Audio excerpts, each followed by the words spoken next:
It's my divorce anniversary. It's a very troubling day. So it's, yeah, I 10 years ago,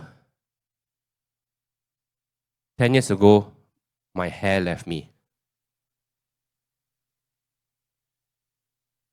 I used to have long hair.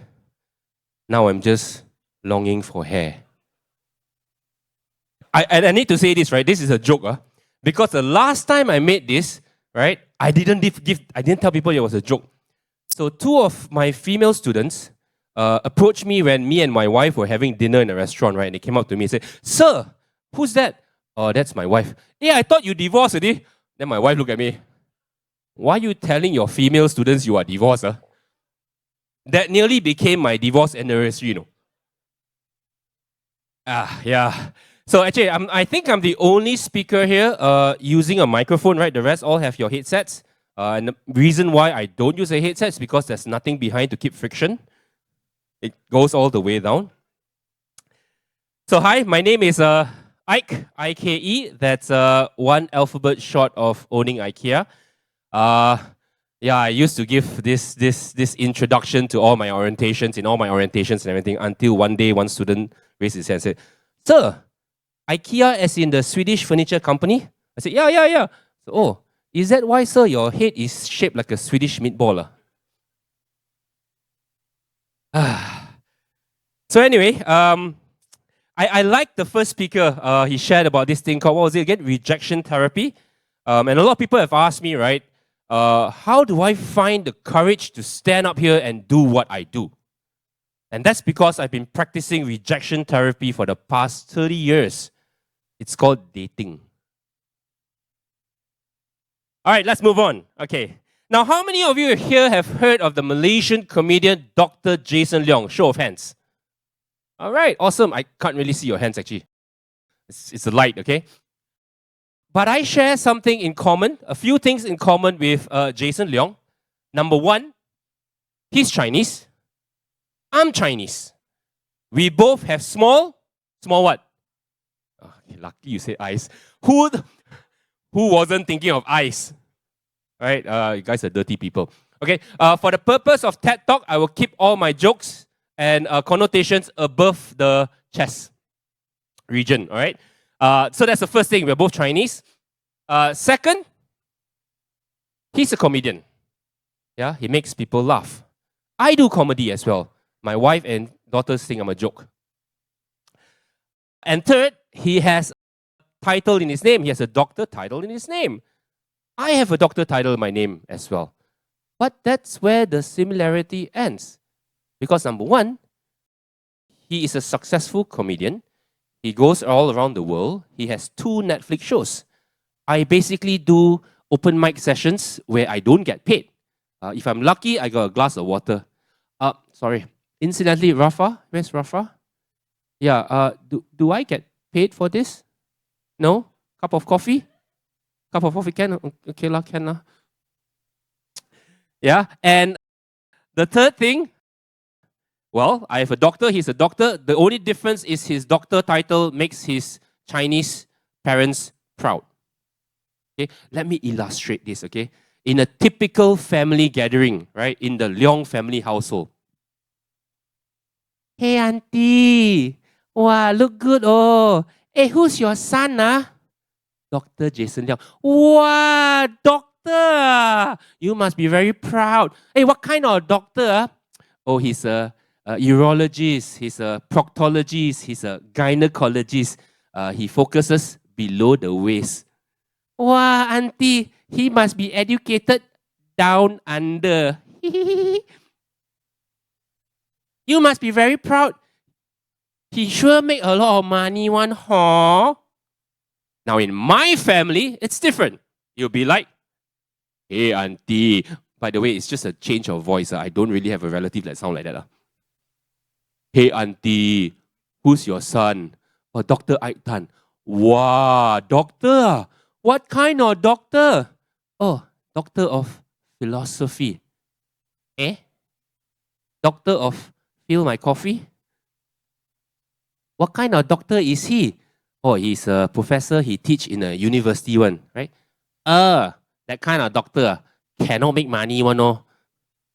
So sorry, auntie, you got another son right? And to understand that joke, you actually have to understand Chinese, right? The Chinese culture, right? So there's three things very important about the Chinese culture. The first is prosperity. The second is longevity. And the third is pride or face, all right? So first, prosperity. Chinese people love money. They love money, right? So to take a quote from Ronnie Chang, right? You know the most important time for the Chinese is what? Please don't say gambling time. The most important time of the year for Chinese is Chinese New Year, correct? Right? And we usually say 恭喜发财, 恭喜发财, which basically don't mean, right, Happy Chinese New Year. It doesn't even say have a blessed New Year. It basically means make a lot of money. Right? 恭喜发财, I hope you make a lot of money. It's like during Christmas, we don't wish them Merry Christmas. We wish them, I hope your crypto rebounds. I hope you get a 10% dividend on your stock, right? So we are actually very, very money driven. That's number one. Number two is longevity. Because why have money if you don't live long enough to spend the money, right? Right? So in Chinese, right, the 恭喜发财, the fat got two meaning one. Now, see the way I talk so very Chinese now. Got two meaning one, right? The first is wealth, right? The second is hair, longevity. That's why we call it 头发, head wealth, right? And that's why Chinese New Year, right, we don't generally cut your hair, right? Chinese New Year, you're not supposed to cut your hair, right? Because that will mean you cut away your wealth and prosperity. And that's why during Chinese New Year, we serve this soup, which we put the seaweed in, and the seaweed looks like hair, right? Not the normal hair, but the hair you find your armpit, okay? Very curly one. I was going to say some other hair, but again, I'm going to keep it above the waist, okay? Above the waist, right? So that's the second thing, longevity. The third is pride. Face. Have you heard that before? Show me face. I want face, right? Face is the most important one. If you don't have money, never mind. Pretend you got money, right? If you don't, you rather have face of pride than have no money. Then die lor, right? So, generally speaking, and how we show, the Chinese people show face, right, is through food, right? Through your wedding dinners, through your business dinners, through your social dinners. It's like this one. My son is a civil engineer. Have some shark's fin soup. Oh, my son is a neurosurgeon. Have a rare white rhino horn soup. Last of its kind. Right? So we actually show our pride through food. So that's why during Chinese New Year, remember I said this, right? Prosperity, longevity, and the third one is pride. And the most important is pride or face. That's right, during Chinese New Year. When my relatives ask, hey, why you don't have hair one? You know luck lor? You know wealth lor? How? I said, auntie, chill. It's not to say I'm losing hair. I'm actually gaining face. My hairline stretch all the way behind. When I soap my face, I don't know where the soap ends and the shampoo begins.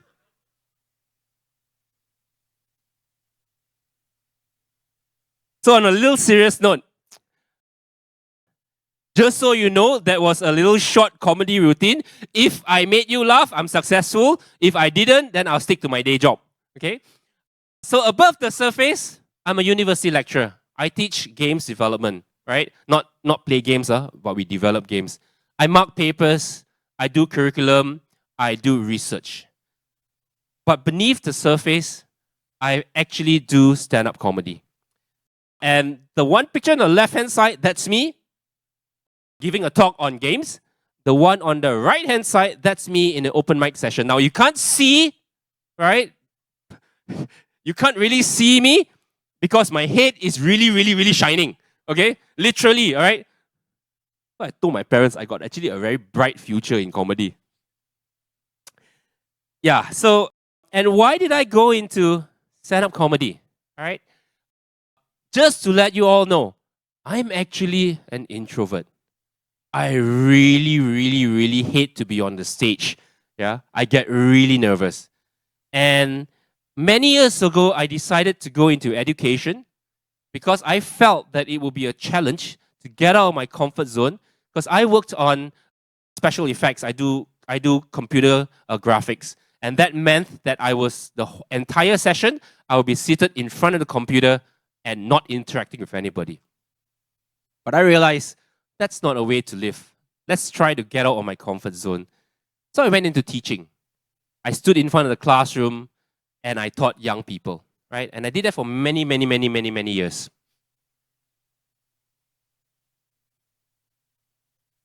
And about a year ago, I decided, okay, I've done that. I've mastered that. I managed to bluff all the students. What's next? So I decided, let's level up. Because the one thing that really, really makes me uncomfortable is actually public speaking, right? Lecture is no problem, right? Because it's a subject matter which I'm familiar with.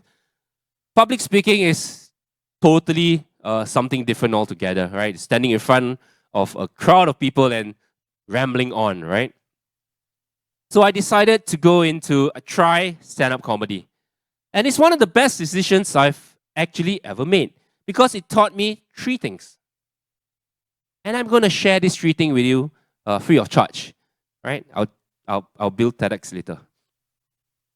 Number 1 is pushing past the comfort zone.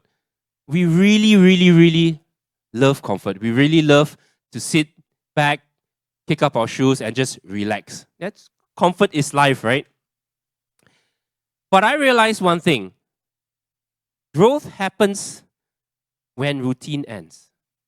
I needed to come out of my comfort zone and put myself in a situation where I had to adapt and I had to learn, right? So I went into stand-up comedy. I started volunteering for open mic sessions. That's the first thing. The second thing is public speaking. And it really helped. Being in stand-up comedy really, really helped me enhance my public speaking skills. Because it's all about looking at the crowd. It's all about reading the crowd. It's all about interacting with the crowd. It's all about seeing whether you can have a reaction or not. So the empathy levels are there, right? You have to empathize with the crowd. You have to look at the crowd and see where the direction is going and adapt accordingly. And that really enhanced and helped me in my public speaking, right? It's all about timing, rhythm, interaction, and most importantly, showmanship. And third, it's mental agility, right? Going back every time, by the way, I stay in PJ, and it takes about 45 minutes to go back, about an hour if it's peak traffic. And all the time, I usually spend thinking about what to do the next day, what kind of lectures I need to do, what kind of problems I need to solve, how to tell the students why the Wi-Fi is not really working, yeah, things like that, right? But going to comedy actually helped me to think of things beyond, right? It's not only about work, it's about looking at everyday things and seeing whenever I go out, I'll be looking around and seeing, is there something I can change? Something some event that happened that I can make a comedy of, a routine of, a set of, right? And in the car, I always practice my comedy routine. So I look as though I'm talking to myself, which a couple of people actually have passed by me and say, sir, actually, what's wrong with you? Why you talk in the car? Nah? Because I rehearse in the car, right? So comedy is all about learning to write on the go, think on the feet, right? At least it is for me. It's so important, the next point, that I actually printed this so that I won't forget what to say. This, I fake laka, I cannot remember. So what does it matter to you? What does it matter to the students who are here? How does it matter to the people, the professionals who are here? You see, in the classroom, I learned to teach. But on stage, I learned to listen. I learned to see. I learned to feel, right? One gave me structure. Teaching gave me structure. It taught me how to deliver in a very structured manner. The other gave me soul. It taught me how to understand humanity, right? And how humans think and feel and laugh. And here's what I learned. Beneath the surface of every job that you have, of every career that you have, of every module or degree programs you're doing, there is an inner person that is always waiting to get out and to learn something new. For me, it was stand-up comedy. It's about a spotlight, a microphone, making people laugh, forgetting your lines, right? For you, it may be something different. It may be learning a new song. It may be learning salsa. It may be climbing Mount Kinabalu, right? It may be going into politics. It may be even going to Hai Di Lao and getting a free birthday wish, right? It's a typical Chinese thing to do, right? Get things for free, right? Because at the end of the day, growth doesn't come from mastery. It comes from falling down. It comes from jokes that don't work. It comes from picking yourself up. It comes from persevering no matter what goes on. So my advice to the people out there, is test new grounds. Don't be afraid, right? Bomb a few sets. Make a few mistakes in stage or in life. Because growth always has a punchline. But you will never hear it until the day you stand up, take the microphone, and do what you have to do.